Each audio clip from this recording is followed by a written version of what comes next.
Принцесата и лъскавата корона. В една далечна земя, във висок замък край синьото езеро, живеела една принцеса на име Фелина. Всяка сутрин Фелина отваряла прозореца си и наблюдавала как пеперудите танцуват над градината на замъка. Докато златните лъчи на слънцето карали замъка и да блести, Фелина обичала да се върти в пъстрите си рокли.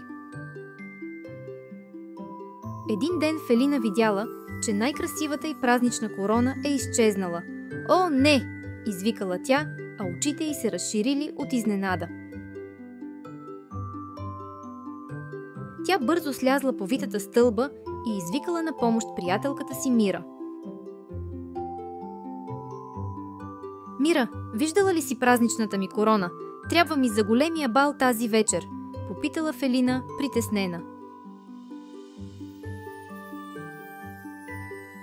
Мира поклатила глава и казала: „Хайде да погледнем в най-високата кула. Може би короната ти е скрита там.“ Те се изкачили нагоре по витите стълби, държейки се здраво за ръце. Вътре в кулата пухкава котка си играела с нещо лъскаво. „Мяу, мяу!“ извикала котката. Фелина се засмяла. „Глупава котка, намерила си короната ми, но това било само едно лъскаво копче.“ Блестяща идея хрумнала на Мира. „Хайде да проверим под розовия храст в градината на замъка.“ Навън сред меката трева цъфтели червени рози. Лек бриз карал венчелистчетата им да танцуват като малки танцорки.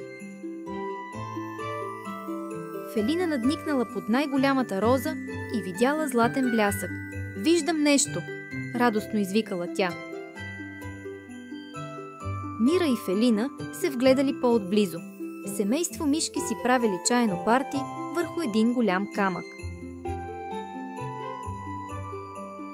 „Не е моята корона, но изглежда, че се забавлявате хубаво“, усмихнала се Фелина и помахала на дружелюбните мишки.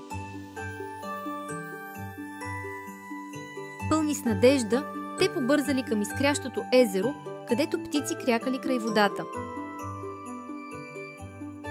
Изведнъж нещо златно проблеснало край върбата. Това било липсващата корона. Фелина се затичала и роклята й се развяла от вятъра. Радостна, тя грабнала короната си. „Намерихме я. Колко ли е часът? Дано не съм закъсняла“, каза Фелина. Тя побързала да се върне в стаята си, за да се приготви за бала. Замъкът сияел, смях изпълвал въздуха и всички ръкопляскали, когато Фелина се завъртяла с красивата си рокля. На другия ден Фелина и Мира се видяли отново. „Какъв вълшебен ден беше вчера!